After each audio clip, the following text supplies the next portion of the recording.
As we are aware that humankind are at the pinnacle of all life forms, we can proudly claim that we are the most intelligent being on the planet.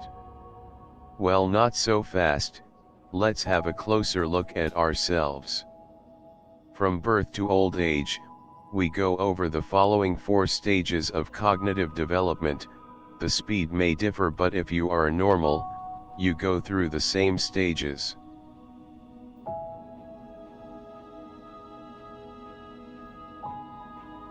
At the initial stage of our life, we become aware of our environment and gets to use the sensory organs of our body. Perceives the various sound and images in our head and form the basis for where we are and what is going on around us. Gradually we interact with the people around us, mainly our family and friends.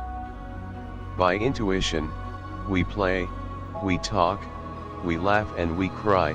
We start to experience the various emotions which impact us moment by moment. During this stage, we learn to establish the I, and of course, we get what we want at times and also learn to compromise. The ego will become more and more evident. We will be constantly fighting with the internal or external demands of that ego. The second stage is when we start to insert objectives of sorts into our mind.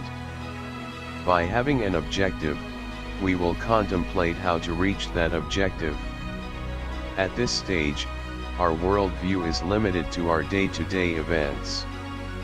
Our knowledge is limited to the vocabularies we can master, and the level of exposure we have to the real world. The third stage is when we step into the real world, starting from the interaction amongst people other than our close ones. The experience of encountering the strangers is a particularly challenging event for some of us.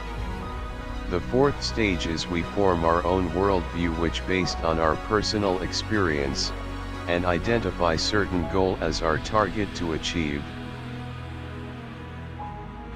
Learning is a continuous process. Whether we are at school, at work, or at war, we are able to learn. We are hardwired with the learning capability inside all of us. However, what one knows is not always the truth, as we can see that the world are full of deceptions. Real life experience of the past may not hold when the environment changes. We have to not just learn but able to adjust the information to suit the situation of our time.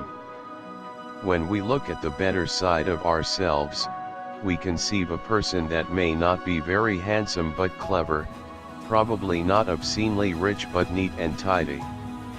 We will try to put on a wonderful smile, speaks like an angel.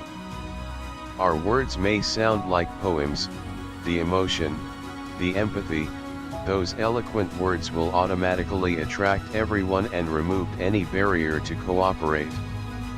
For personal reasons, some of us worship size, some worship strength, and a lot of us worship intellect. Of course some worship beauty, even more people worship money, etc. Probably a combination of the many. The other side of us is more like the real us. We are not as clever as we would have liked, our brain can get tricked by many things, and many times. Here are some examples: blind spot bias, availability heuristic bias, the herd mentality, anchoring bias, choice supportive bias, confirmation bias, head in the sand mentality, outcome bias, overconfidence effect, placebo effect, survivorship bias, selective perception, etc. The bottom line is, most people pay attention to those things that feel personally and professionally relevant, useful, and pressing, then ignore the rest. People loves to indulge in the glorious past, from the Tang dynasty of China in 7th centuries to the European Renaissance in the 17th centuries, from the glory of the Roman Republic to the modern leader of the free world, the United States of America. That is fine, but if that's the only thing we do, then we will fail to see what's coming. The past resembles the future, but it never repeats exactly as is. We can analyze to death of the past, but it will not reveal to us what the future will be. The nostalgic history with its true nature, is just like the future, hard to envisage. To see beyond the now, we must be able to gather relevant data, be objective, and prepare to accept new things, including the unknown. Some people can't see gray, they only see black and white. Scientific method is to probe the unknown. Don't trust that the scientists have all the answers. With data we can analyze, model, and may observe a pattern. From the pattern we may be able to see the trend of progression. Once we identify all the variables and their interaction, we may be able to forecast and predict outcomes. If we focus too much on just working out the rights and the wrongs, we might be hard to find more energy and time to understand complex systems. Most things happen for a reason, but the reason is not singular. Many things happen for a range of reasons. Each reason also have inherently the accidental component. It is not like an algebraic formula.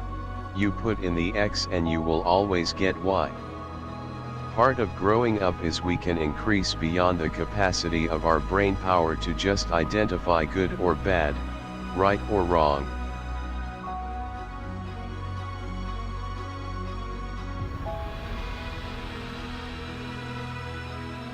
We live in the now. If we want to see the future, we can use what we learn in the past to model the future.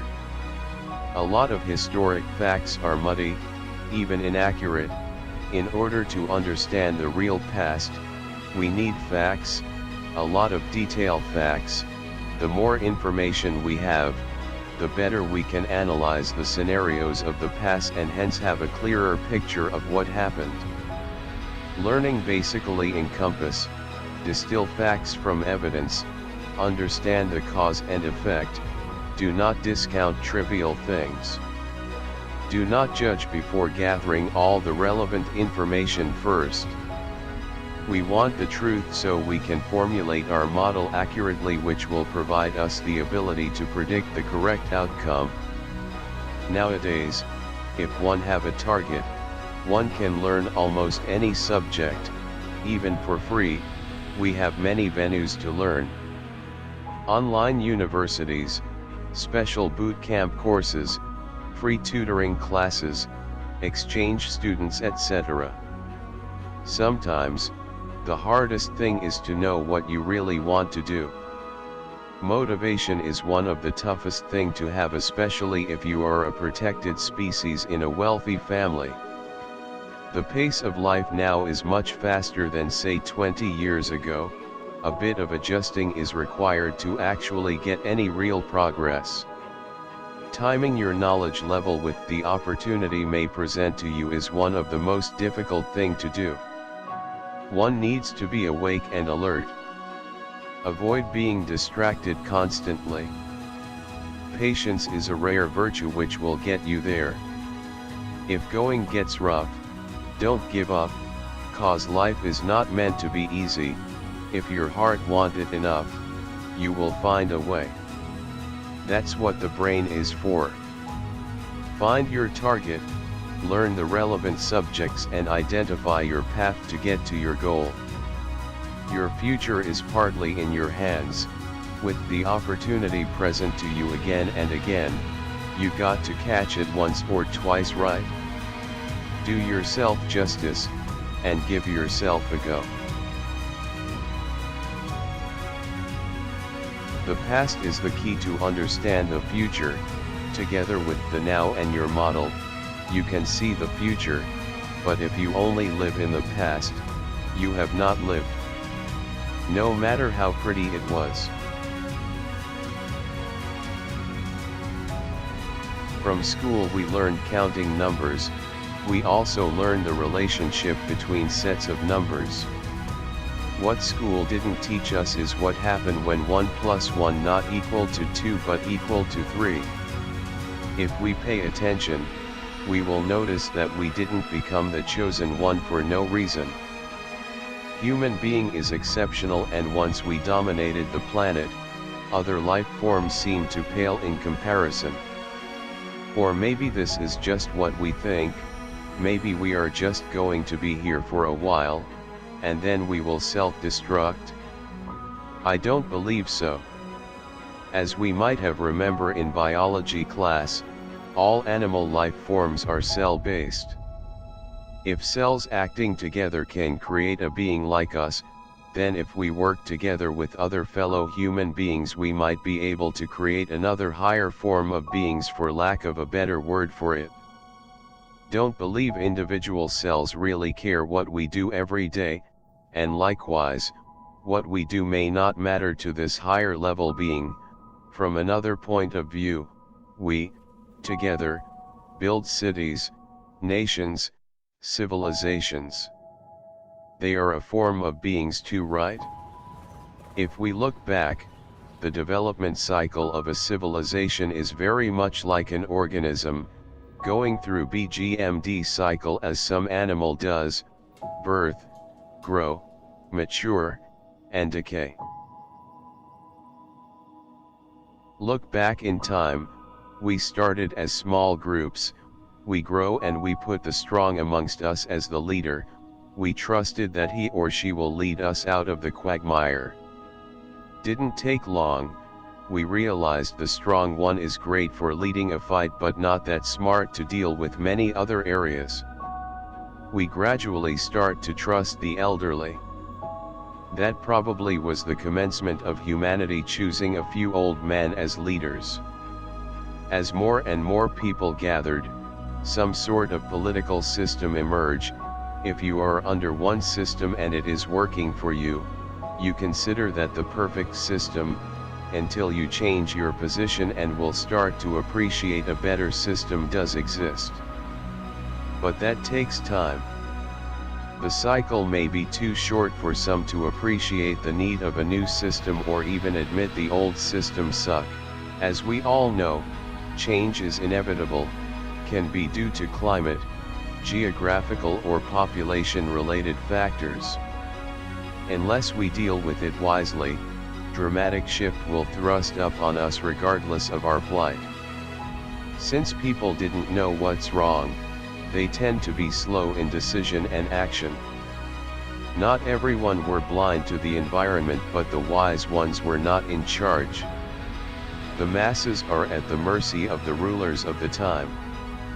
Some people still arguing why World War I break out today, but if you look at the situation from a different angle, it may be not as difficult to comprehend. For anything to exist, the condition for it to materialize must first be there. Prior to 1914, some people may felt that they are having the best time ever, but for a lot of others, they felt hopeless. The rulers at the time may be clever, but with limited understanding of the potential problems, they made some pretty ordinary decisions. In the city, the class wars were intensifying. A lot of theories already existed about social oppression and enslavement at the time. The more educated ones were indoctrinated on social Darwinism, eugenic movement. Those poisonous ideas lay the ground for the willingness of accepting for the conflict that was to come. After the Industrial Revolution, the productivity went up many folds. A lot of wealth were accumulated and looking for opportunity to bet with or against the tides of change. New technology in machinery makes weapons smarter and more lethal. All the lead nations were spending crazy amount of money on arms. Ambitious and emotional leaders with deadly weapons under their control, mix with hotheads and short-sightedness plus their hunger for a fight.